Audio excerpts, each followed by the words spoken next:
Посмотрите на купюру в вашем кошельке или на баланс в банковском приложении. Вы когда-нибудь задумывались, почему мы им доверяем?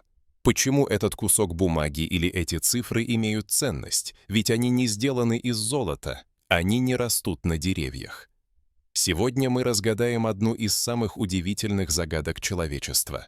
Как появились деньги? Особенно те деньги, которые не обеспечены ничем. Мы называем их фиатными. Это история о доверии об эволюции и о власти. Приготовьтесь к невероятному погружению. Давайте начнем с древности.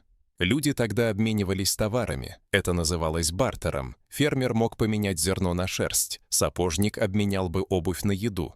Но бартер был очень неудобен. Было трудно найти того, кто хотел бы именно то, что у вас есть, и кто имел бы то, что нужно вам. Так появились первые деньги. Это были ракушки, соль или даже скот. Эти предметы имели свою ценность, их было легко использовать, но у них были и минусы. Скот трудно делить на части, соль могла испортиться, ракушки не всегда были доступны. Тогда люди обратились к металлам, золото и серебро. Они блестели, они были редкими. Их легко было делить, их легко было хранить, они не ржавели. Их ценность была понятна всем. Монеты из золота и серебра стали новым стандартом. Они были обеспечены самим металлом, это были настоящие деньги.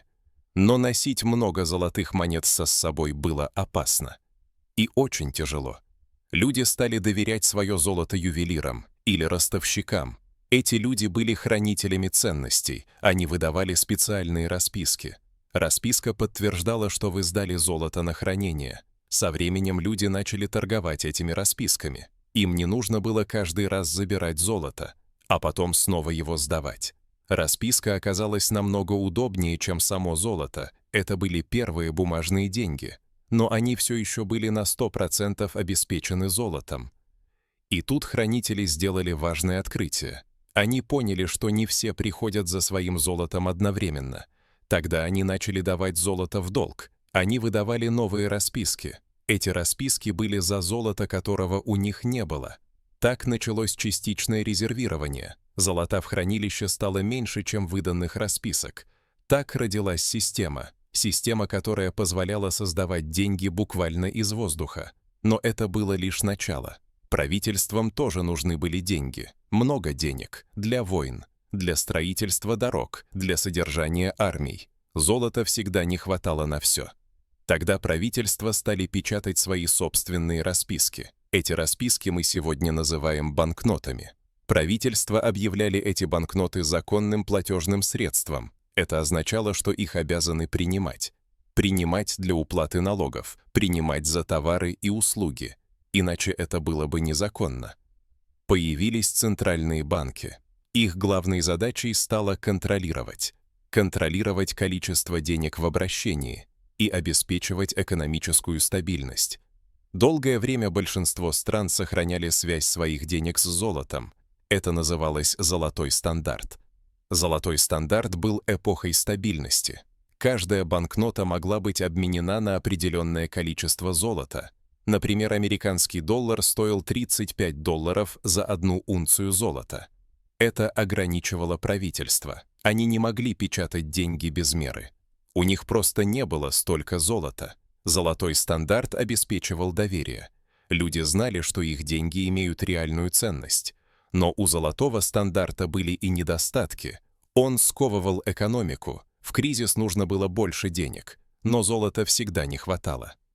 Правительства не могли быстро увеличить денежную массу. Это сильно затрудняло выход из рецессий. 20 век принес мировые войны. Эти войны требовали огромных расходов. Правительства печатали все больше денег, чтобы финансировать свои армии. Связь с золотом постепенно ослабевала. После Второй мировой войны мир попытался вернуться к порядку. В 1944 году было заключено Бреттон-Вудское соглашение.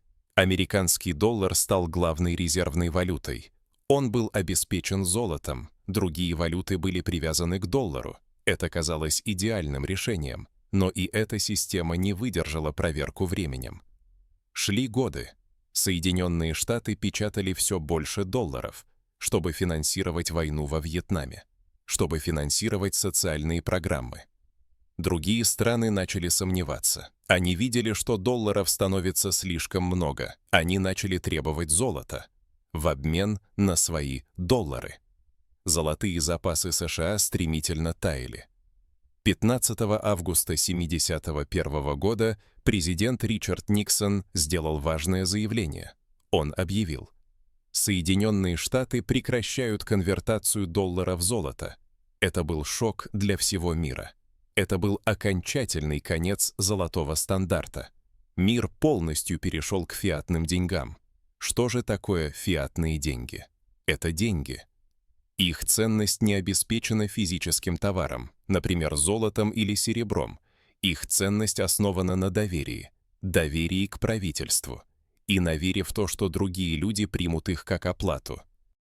Правительство объявляет фиатные деньги законным платежным средством. Это значит, что их обязаны принимать. Их можно использовать для уплаты налогов. Их можно использовать для покупки товаров, для оплаты услуг. У фиатных денег есть преимущество. Правительства могут влиять на экономику, они могут печатать больше денег в кризис, чтобы стимулировать рост. Это очень гибкая система. Но есть и риски. Бесконтрольная печать денег ведет к инфляции, к потере покупательной способности. В худшем случае – к гиперинфляции. Когда деньги теряют всякую ценность.